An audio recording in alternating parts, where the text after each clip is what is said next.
Okay, if we have a point on the curve, a point x, y on the curve, again, where we have the parameterization, where your path is x of t I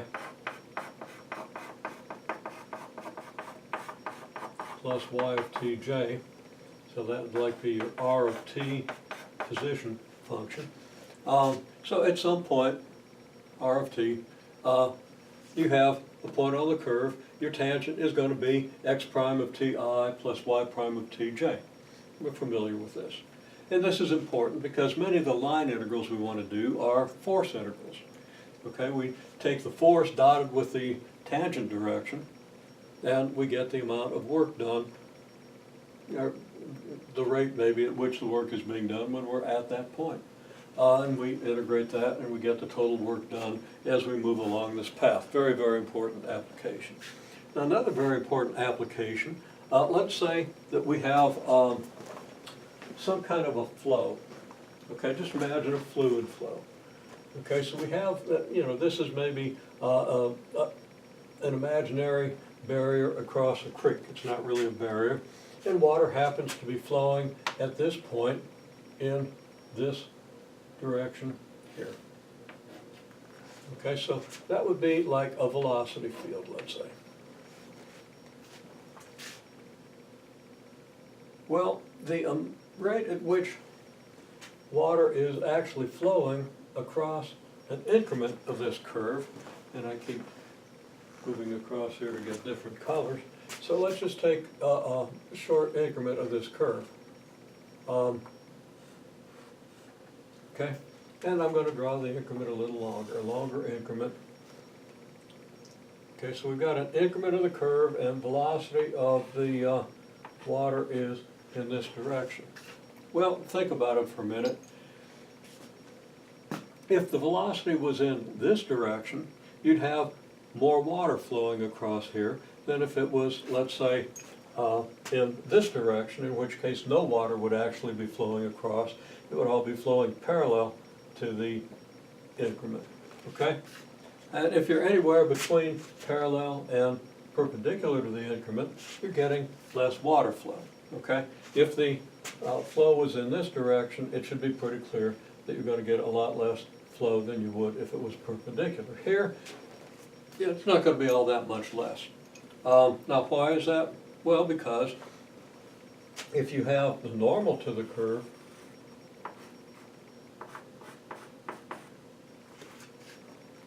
then the component of the flow in the direction perpendicular to the curve is just the projection of the flow onto the normal direction.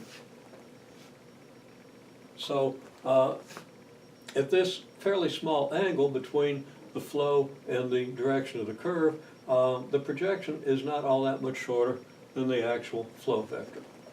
But if the flow vector was in this direction, the projection would be a lot less. You would have less flow across the increment. Okay, well, for that reason, we want to do flux integrals, okay? And the flux integral is just the integral of the component of whatever our function is here. In this case, it's a velocity function, perpendicular or normal to the curve. So, we have to be able to get a normal vector. Well, what's the normal vector here? This is your tangent vector.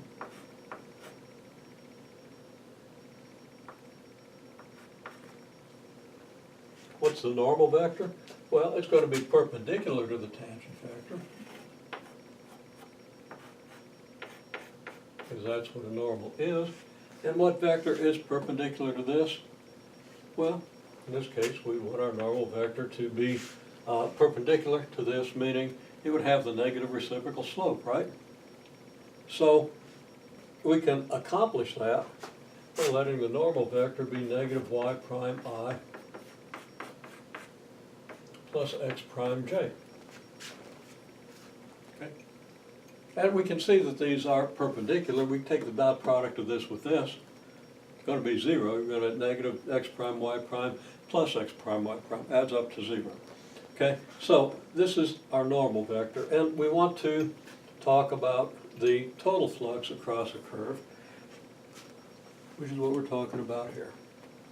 Okay, So if we have this parameterization, the normal to the curve is perpendicular to the tangent, so that would be, well, I didn't write y prime I minus x prime j. I used the ordered pair notation for the vector, but we understand what that means.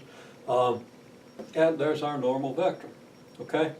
And f dot n then is our flux across the curve. So we might have, we have our normal vectors, okay? At each point we draw a vector perpendicular to the curve. We imagine a vector perpendicular to the curve, and we have our flow function, or whatever function it is we're finding the flux of. And, you know, here, it's not all that different from the normal, okay? The direction of the, for the field, okay, the flow field or the force field or whatever it happens to be, okay, is not that far from normal, but here it certainly is. You know, it looks like it's at least 45 degrees, and here it looks similarly like it is. Well, what we want to do then is we want to find the so-called flow across the ith subinterval of our partition. Okay, well, that's going to be our f sub I dot n sub I times the magnitude of our delta S sub I.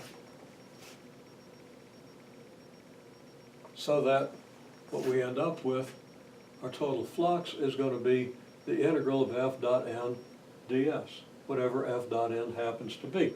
So instead of this mass interval, we have a flux integral. I say integral or interval. I think I might say interval over here. Okay. Instead of the mass integral, we'd have a flux integral, and it looks like this. And the mechanics of setting it up, though, are very similar. Our delta S sub i's are going to be exactly what they were. It's just we're going to have a different function multiplied by the delta S sub I. So this part of the integral is going to be the same as it was, but this part's going to be an f dot n.